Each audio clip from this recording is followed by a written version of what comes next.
Diajeng dan Netralis dimanapun Anda berada, jumpa lagi bersama kami di podcast Cetigeni di edisi yang ke-17. Tentunya masih bersama saya Rina Prameswari dan rekan saya Denny Sumirat di sini. Dan Pintu Suwardono. Tentunya di Cetigeni Online Ramai.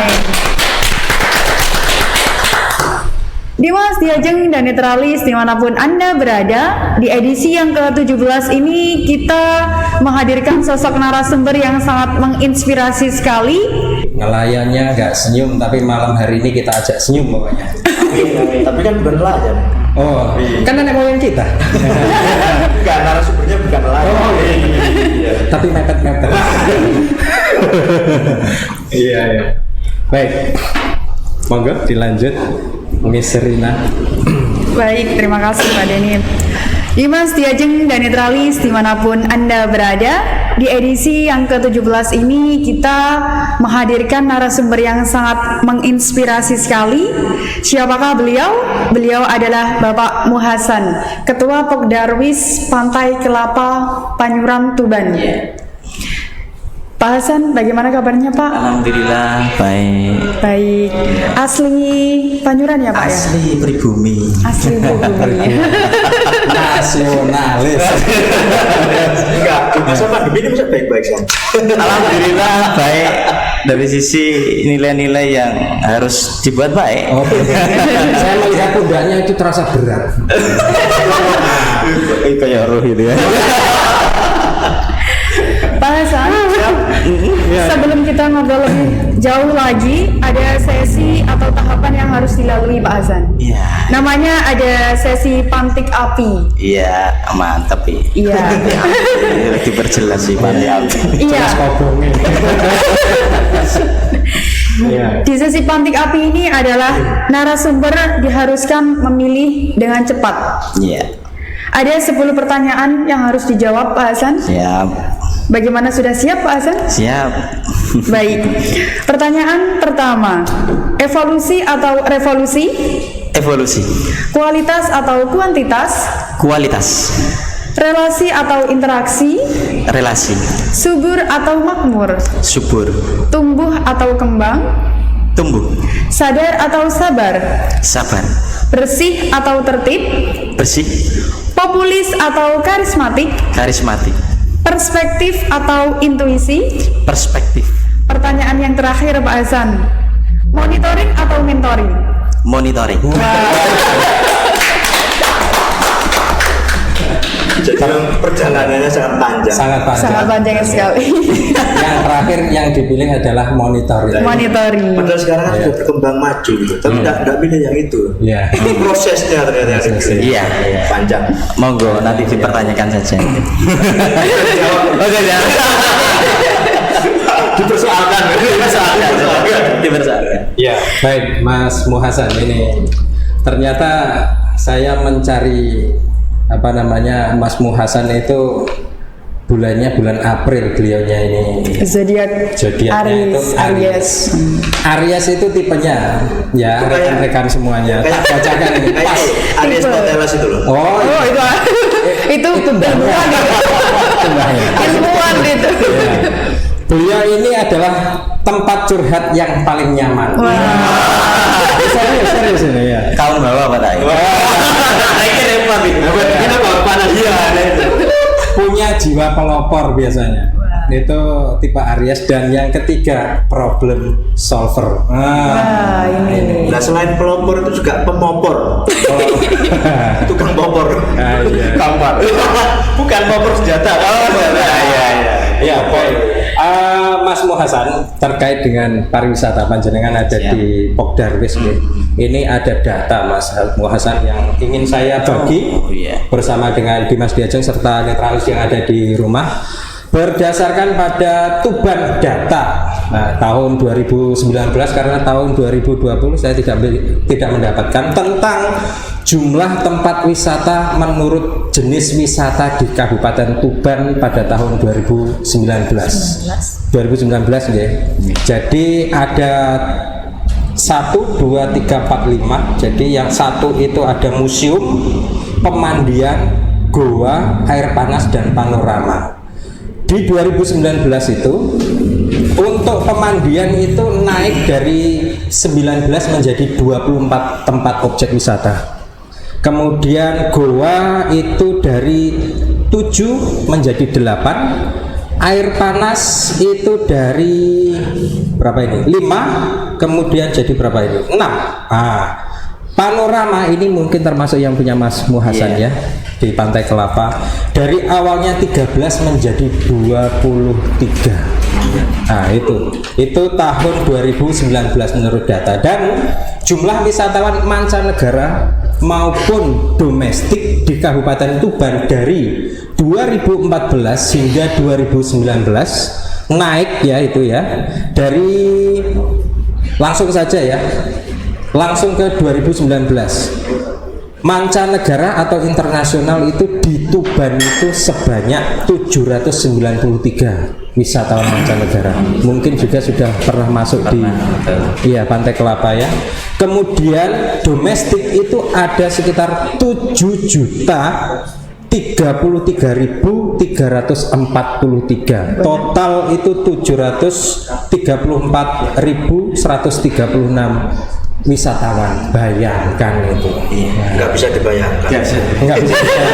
Ya, faktakan saja. Langsung difaktakan realitanya seperti apa. Artinya bahwa industri pariwisata itu kan lagi naik. Ya.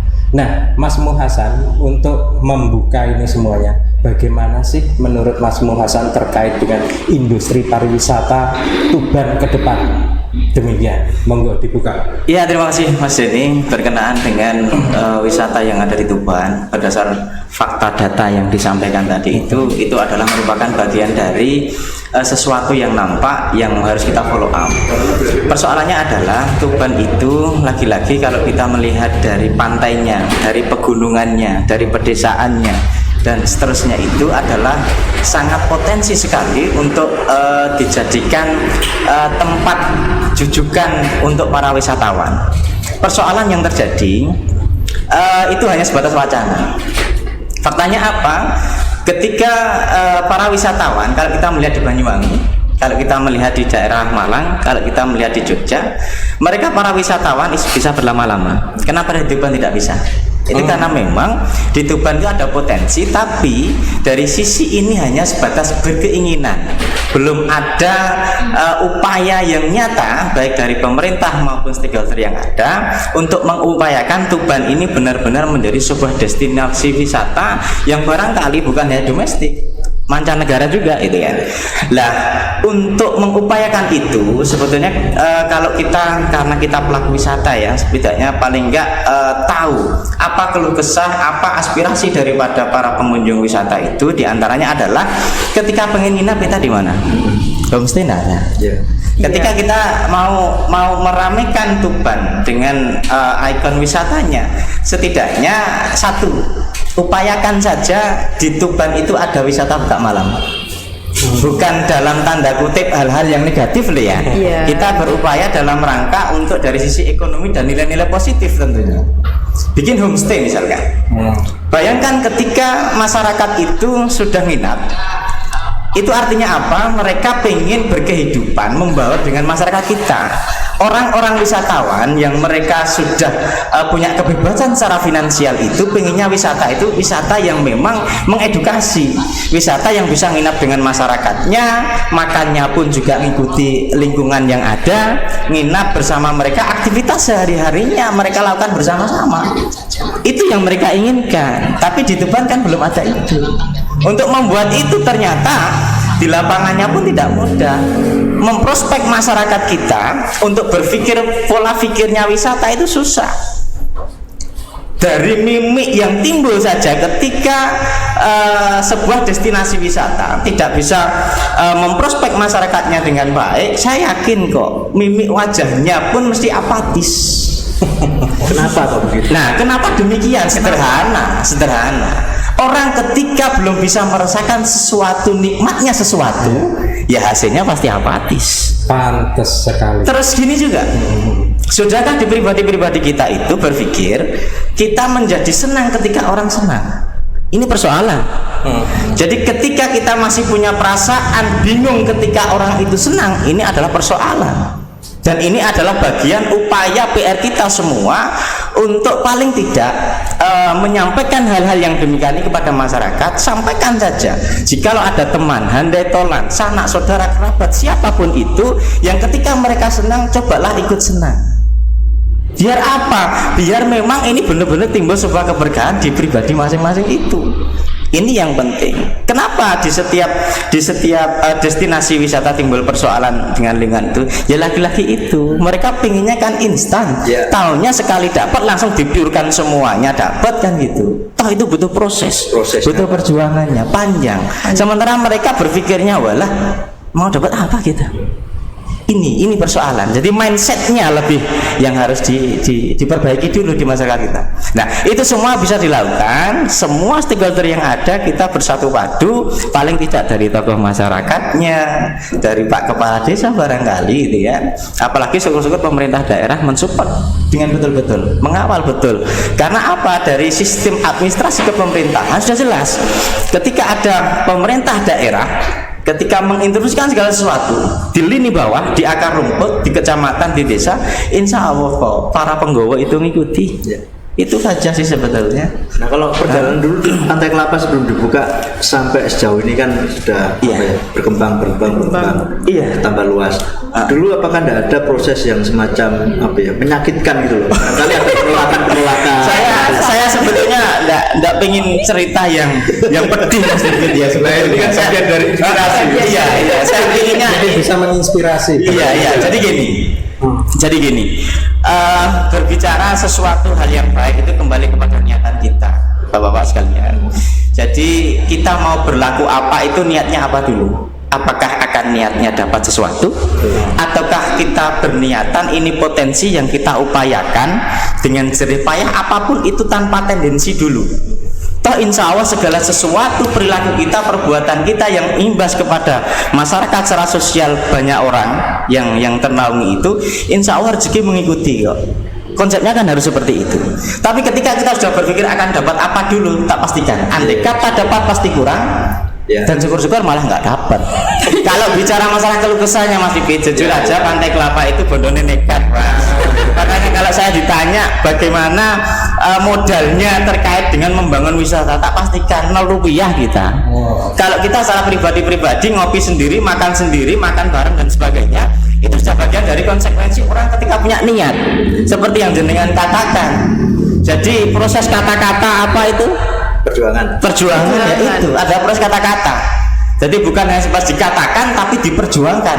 Perjuangan itu tidak lepas dari yang namanya pengorbanan, baik secara mental, secara apapun itulah. Itu kalau kita niatnya sudah akan dapat apa, tak pastikan nggak nyampe di finishnya. Jadi sembari yang terpenting adalah ijabah Tuhan itu luar biasa. Jadi kami sendiri sesuatu yang di luar nalar ketika bicara Pantai Kelapa dengan cibirannya dan kontranya saat itu dan saat ini bagaimana gitu kan, itu tidak lepas dari campur tangan Tuhan yang memang meridhoi kita. Itu mungkin barangkali yang dilupakan oleh orang-orang. Iya Mas Vivit. Jadi harus diperjuangkan. Tadi kan Pak Hasan cerita kok bisa dari 0 rupiah itu memang modalnya. Apakah kan tidak mungkin kalau nol kan tidak mungkin. Artinya apakah model dari dikumpulkan swadaya atau apa? Ya sedikit saya ceritakan lagi. Jadi kita itu kan memang bukan orang nganggur ya. Kita itu bukan orang yang mencari kerja. Kita itu hanya ingin berupaya. Saya cerita sedikit saja. Bagaimana ketika wisata Pantai Kelapa yang hanya sepedukuhan itu, yang kanan kirinya sudah dijadikan sebuah usaha yang lainnya seperti pembenihan dan sebagainya. Kalau misalkan Pantai Kelapa itu dipakai untuk pembenihan, tak pastikan kan pohon kelapa harus tumbang. Ketika pohon kelapa tumbang, maka itu akan mempengaruhi air di bawah tanahnya, akan berbau, berasa dan juga berwarna barangkali. Bisa dibuktikan tempat-tempat warga yang dekat dengan pembenihan itu baunya sudah nggak enak airnya. Hanya bisa dipakai nyuci, tapi nggak bisa dipakai untuk minum. Ini persoalannya yang pertama, yang upaya kita. Terus apakah memang benar-benar rupiah gitu yang untuk bangun itu? Jujur saja, karena kita memang bukan orang yang nganggur, kita punya pekerjaan, kita pengen berkarya dan hidup ini untuk apa sih sebetulnya gitu kan? Ketika kita merasa puas dengan hidup ini dimanfaatkan atau termanfaatkan, tak pastikan itu kok sebetulnya hidup itu gitu kan. Sehingga ketika kita mengeluarkan uang dalam kondisi tertentu, taruhlah membangun gorong-gorong yang untuk landasan lewatan, ya memang butuh uang.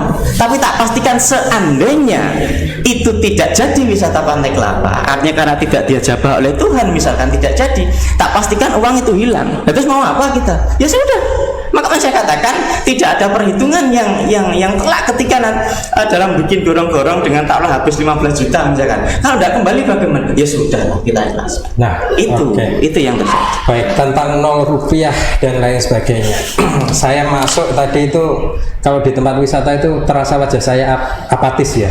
Apatis begitu keluar itu saya jadi apolitis. Mendengar ini. Baik. Nah, tentang 0 rupiah dan lain sebagainya itu terkait untuk pengembangan tempat wisata kan seperti itu. Nah, harapannya tadi dikatakan harus ada stakeholder di sana.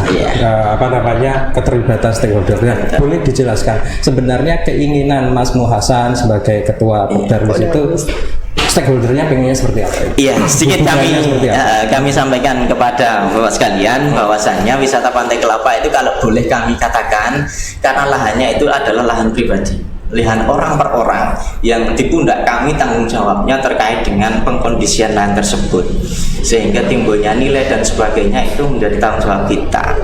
Lah, karena memang kondisinya seperti itu, mestinya bisa dikatakan itu adalah bersifat swastaraya kan gitu. Swastaraya. Tapi karena lagi ngerti pencetusan pertama kali. Bisa jadi PT atau CV. Swastaraya. Tapi, nah ini persoalannya. Tapi lagi-lagi hidup itu termanfaatkan atau dimanfaatkan, maka bersyukurlah itu kan. Sehingga kita tetap mengedepankan nilai-nilai sosial. Karenanya tidak melulu dari sisi profit oriented yang kita kejar. Karenanya di Pantai Kelapa itu kita posisikan plot-plotnya dari sisi keuangan dan sebagainya, sehingga ada yang namanya CSR, ada yang namanya pengembangan gitu kan. Sehingga baru di pengelola dan pemilik lahan. Luar biasanya adalah ketika banyaknya orang antara 25 sampai 31 orang yang kita satukan untuk membuat sebuah destinasi wisata dengan wawasan pemikiran yang sama, dan mereka bisa mengikuti ini yang barangkali luar biasanya. Sehingga paling tidak itu tidak mudah dalam rangka memprospek orang untuk menyatukan beberapa pemikiran menjadi satu tujuan, satu frekuensi, satu server, satu keinginan. Faktanya itu berjalan, Mas. Ini akan berjalan sampai kapan? Wallahu alam. Semua tergantung kepada kita semua. Artinya apa? Transparansi. Artinya kita jangan boleh main-main gitu kan, mentang-mentang sudah diamanati secara totalitas, banjur kita bermain-main ria misalkan. Nah, pastikan itu pun juga tidak akan berjalan lama. Sudahlah, Tuhan itu tahu semua apa yang kita lakukan. Ketika kita jalannya sudah tidak benar, tak pastikan kok segala sesuatunya juga akan berakhir dengan sendiri.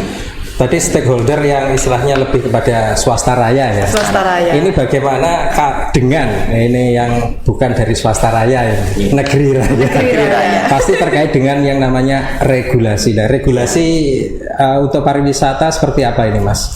Jadi begini, berkenaan dengan swastaraya, kenapa ketika mengembang itu bisa besar? Karena di sana tidak ada yang namanya aturan dari sisi secara administrasi di pemerintahan. Contoh, penganggaran di 2022 itu harus sudah direncanakan di 2021. Padahal kebutuhannya sebenarnya di 2021. Momen, situasi, kondisi, ruang dan waktu itu menentukan. Bayangkan seandainya kita mau membuat wisata Pantai Kelapa pas momennya di pandemi. Bayangkan kita menganggarkan segala sesuatu harusnya momennya hari-hari ini, minggu-minggu ini, bulan-bulan ini, tapi gara-gara sebuah aturan itu banjir menghalangi eksekusinya lebih cepat, maka kita ketinggalan momen setelah pandemi dulu, Mas. Ini secara nalar saja. Kok disuruh berkembang secara pesat dari sisi pemerintahan, ya saya rasa nanti dulu ya. Baik, saya tak menghadap ke kamera ya. Itu tadi dan pemerintah ya, ingat-ingat ini ya. Pemerintah perlu ini. Pemerintah yang mana ini? Iya, pas di sana nggak? Iyalah, oke. Ya. Enggak gini. Oke, jadi kayak prosesnya Pak Hasan Ya. ini apa jadi ketua Pok Darwis dulu ataukah bikin wisata dulu baru jadi ketua? Jadi kita saat itu adalah saya dengan teman-teman itu bergerilya 2 tahun Mas. Bergerilya dulu di si pemerintahan desa dan silih berganti Pak Kepala Desa, ternyata berat. Karena apa? Tidak banyak orang yang berani berkorban walaupun di depan itu menanggung risiko dan sebagainya. Tidak banyak. Hanya ada beberapa orang saja yang ketika menjadi sebuah pimpinan apapun itu berani menanggung risiko. Ada berapa orang waktu itu yang satu tujuan? Satu tujuan Satu itu, frekuensi. iya, ada sekitar 10-an orang. Ada sekitar 10-an orang yang pada saat kita sudah berpikir pada saat Agustusan itu kita kegiatannya kan selalu di wisata Pantai Kelapa itu. Sehingga kita bergening ini seandainya dijadikan wisata menjadi luar biasa itu ya.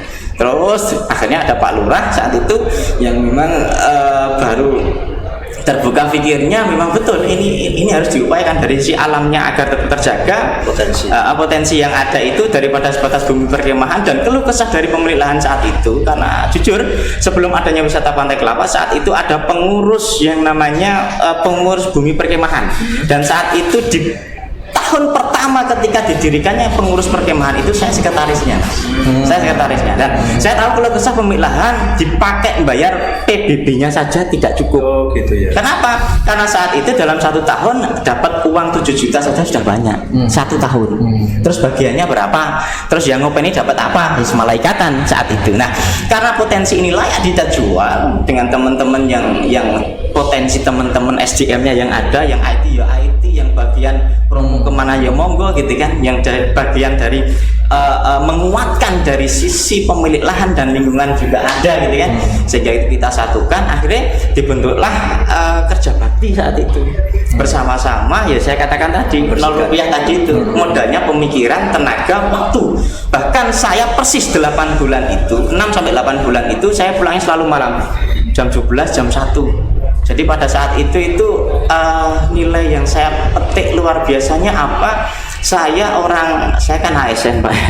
Jadi pada saat itu setengah 4 saya itu pulang dari kantor, logikanya bercengkrama dengan keluarga, waktu tidak ada. Tapi dengan Pantai Kelapa persis hampir 4 tahun lebih ini saya bertemu dengan lingkungan saya, teman-teman saya, dan doksanya tumbuh kembangnya sebuah pemikiran-pemikiran ke depan yang memang diarahkan dalam rangka untuk nilai-nilai sosial. Kalau setelah itu bagi rezeki mengikuti kita, itu kan sunatullah, artinya memang sudah ketentuan Tuhan. Dipasrahkan. Kita pasrahkan saja. Bahkan Pantai Kelapa suatu ketika berakhir pun, wah, kita harus tetap demikian, tidak boleh gua dulu sampai mati-matian, tidak lah.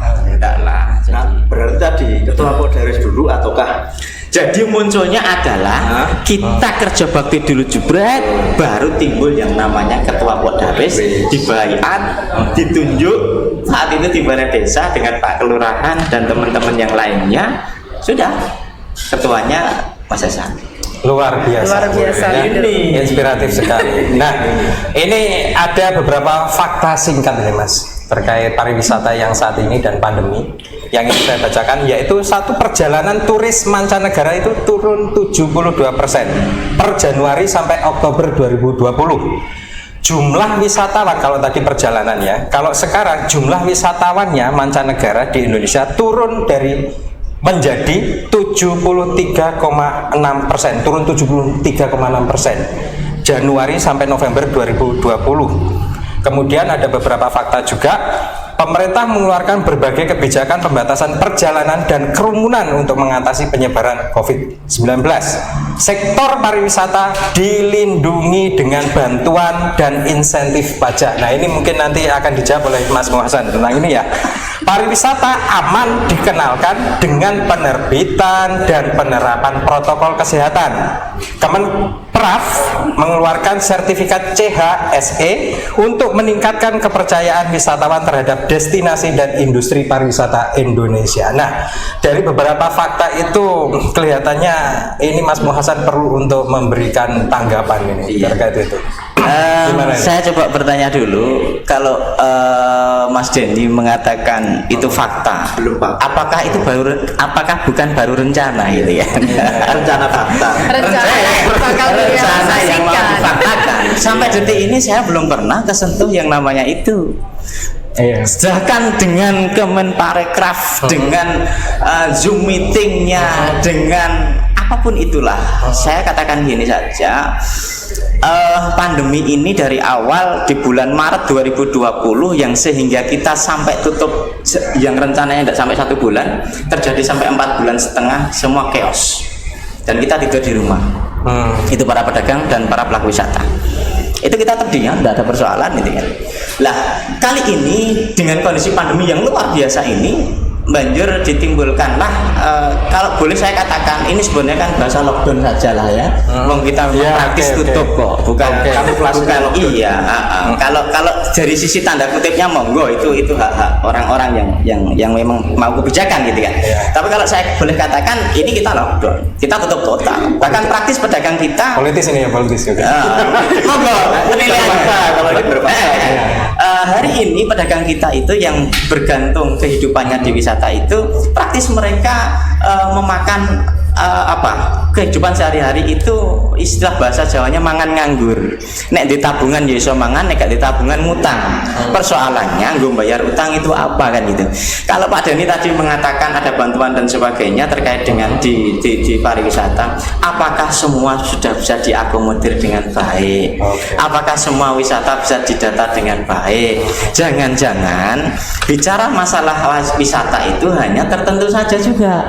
Ini kan jadi persoalan, Mas. Seperti ketika sumbangan mau dikasihkan itu, saya lagi-lagi gini lah, maka pribadi-pribadi kita khususnya, kalau bisa memang ini mengedukasi ke semua masyarakat Indonesia, pola pikirnya coba dirubah lah gitu kan. Jangan karena teman saya, jangan karena saya senang, jangan karena sesuatu hal, tapi niatkan kita memang orang yang ngopeni, kita orang yang ngurusi, bahkan dicibir, bahkan memberi, belum tentu orang berterima kasih pun kita tetap harus bersyukur. Artinya apa? Kalau sudah demikian, insya Allah berkehidupan ini nyaman, Mas. Tapi kalau sudah antara si A dapat, yang si B nggak dapat, wisata kanan nggak dapat, sini nggak dapat, Diskriminasi. bahkan kalau boleh saya katakan, oke lah, saya tidak antipati dengan yang namanya praktisi. Tapi bukan praktisi, akademisi. Akademisi. Kenapa? Karena lagi-lagi Ini akademisi. karena saya tahu, Mas. Jadi menisan gitu.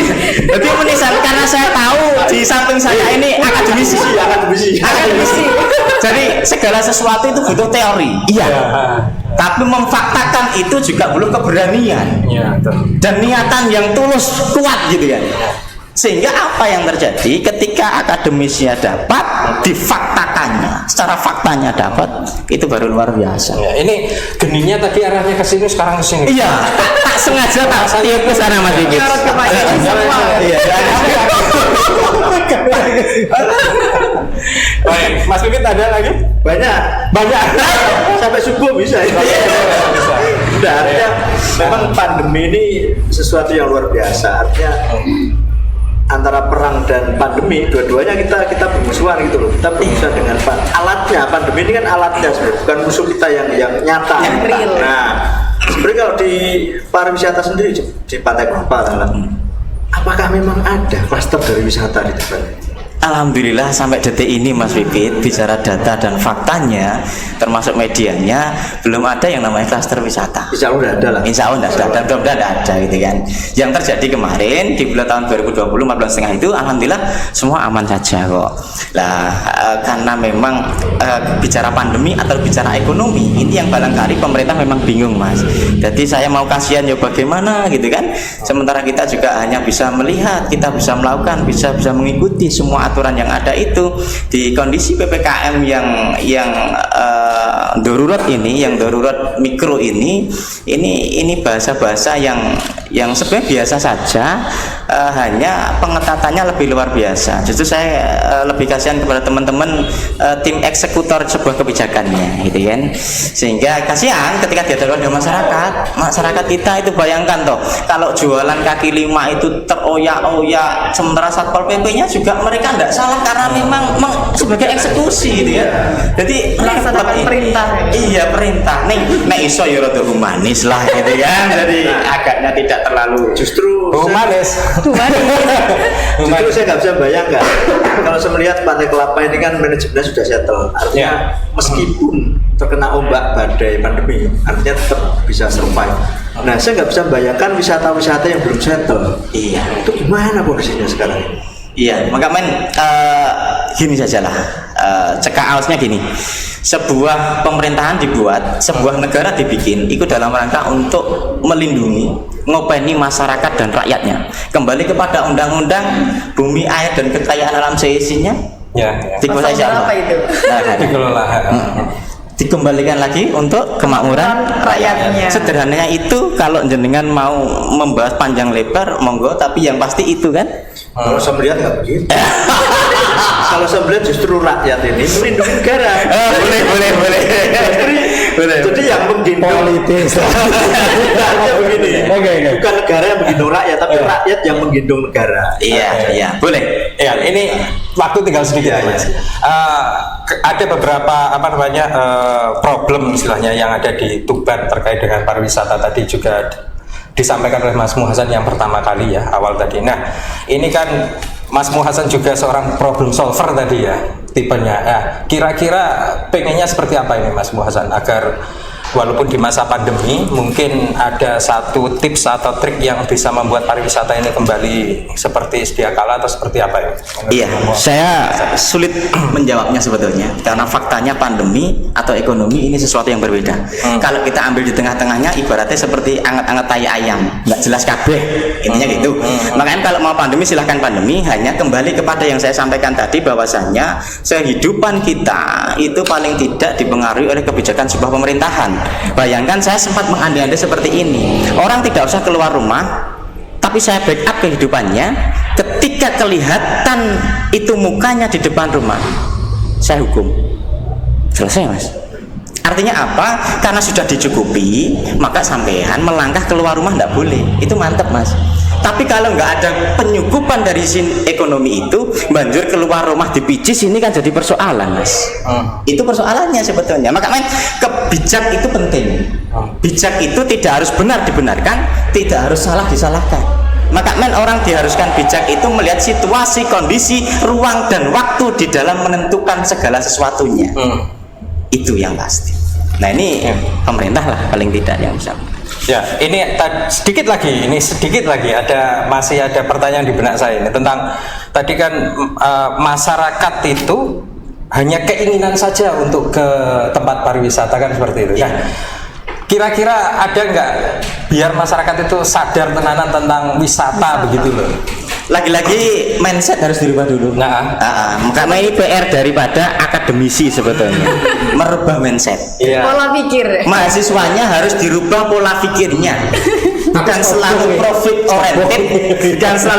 oriented, tapi bagaimana kita mengupayakan diri ini termanfaatkan dan dimanfaatkan dengan baik dan kita bisa ikhlas. Itu kan persoalannya. Setelah itu insya Allah semua akan bisa berjalan dengan baik. Selama pribadi-pribadi itu masih berpikirnya akan dapat apa, ketika saya hadir ke sini akan dikasih apa, tak pastikan mending tidur di rumah Mas. Itu persoalannya. Baik. Jadi Pola pikir ya. Dan penyadaran itu diperlukan semuanya termasuk akademisi tadi. Iya harus. Semua dari akademisi. Ya, semoga banyak akademisi yang juga melihat podcast kita di Cedek Geni ini ya. Semuanya channel ada ya, bahkan juga dari mulut ke mulut kita juga sudah tersiar loh. Boleh dari mulut ke mulut. COVID. Ya. Baik, Mas Muhasan, untuk pamungkas ini mungkin ada saran dan tips, pesan siapapun terkait dengan pariwisata yang bisa menjadi konklusi atau kesimpulan kita pada atau pengen bantu wisata yang belum bisa bangkit. Ya, terima kasih Mas Denny, berkenaan dengan karena hadirnya saya di sini adalah bagian dari wisata. Makanya saya menyampaikan kepada teman-teman saja, satu, bersabarlah dengan situasi dan kondisi ini. Apapun yang dibuat manusia tidak lepas dari ketentuan Tuhan. Harapan kami adalah tetap jaga iman, jaga imunnya di situasi yang seperti ini. Apapun kebijakan yang ada, sekiranya tidak sesuai dengan hati nurani kita, toh faktanya kita juga bisa apa? Ikuti, tidak usah ngambil resiko yang terlalu, yang pada hakikatnya hanya akan merepotkan kita. Saya contohkan saja, secara diam-diam wisata kita buka, itu menjadi perusahaan besar itu. Bagaimana dengan dendanya? Bagaimana dengan pidananya? Karenanya yang bisa kita lakukan selaku di akar rumput adalah ikuti aturan main yang ada, sembari jangan pernah tinggalkan Tuhan. Amin, amin. Berarti cukup 1 M ya, manuto. Tidak usah berkata saya. Terima kasih Mas Muhasan. Ya, Dimas Diajeng serta netralis dimanapun rekan-rekan berada, teman-teman semuanya berada, ini sangat-sangat ya agak panas ya, ada wisata, ada juga kita berbicara tentang ekonomi, bagaimana keterbukaan itu diperlukan, kemudian ada stakeholder, ada komunikasi yang harus dijalin juga, dan ada regulasi-regulasi yang perlu dibangun dan itu bersifat humanis tentunya. Semuanya ada terjawab ya pada malam hari ini, semuanya terjawab karena ada cerik geni. Sampai jumpa di episode selanjutnya.